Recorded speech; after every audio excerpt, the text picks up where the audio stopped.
Naveen Yadav grand victory, congratulations Naveen Yadav గారికి చెప్తా ఉన్నాం.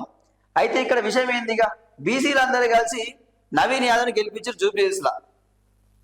మరి బీసీలకు 42% రాజకీయ రిజర్వేషన్ల మీద ప్రకటన మాత్రం లేదు. నిన్న రేవంత్ రెడ్డి ఏమంటా ఉన్నాడు, 17 తారీఖు క్యాబినెట్ ఉన్నది, అందరం చర్చించుకొని న్యాయపరమైన చిక్కులే ఉన్నాయి, రాజకీయపరమైన చిక్కులే ఉన్నాయి, సలహాలు సూచనలు తీసుకుంటాం, ఒక నిర్ణయానికి వస్తాం అని చెప్పి మాట్లాడుతున్నాడు. దీని అర్థం ఏంటిగా, సో 50% రాజకీయ రిజర్వేషన్లతో అంటే పాత పద్ధతిలోనే ఎలక్షన్లకు పోతానని స్పష్టమవుతుంది.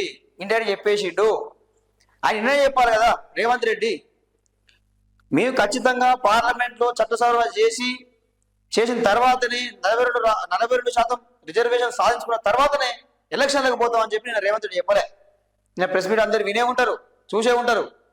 సో ఇక పాత పద్ధతితోనే రిజర్వేషన్లు ముందుకెళ్ళే అవకాశం ఉంది. ఇప్పుడు ఏమంటాడు, ఇక అయిపోయింది, ఇక కంటోన్మెంట్ గెలిచిన బై ఎలక్షన్లో ఇప్పుడు జూబ్లీ గెలిచిన ప్రజలందరూ నా వైపే ఉన్నారు, ఇక సో నేను తొక్కుకుంటూ పోతా, ఎవరు అడ్డొచ్చినా నేను ఆగను అని చెప్పి స్థానిక ఎలక్షన్లు పోయే అవకాశం అయితే కనిపిస్తా ఉంది. ఇక ఆగడిగా రేవంత్ రెడ్డి కథం, ఇక ఆగే ముచ్చటే లేదు.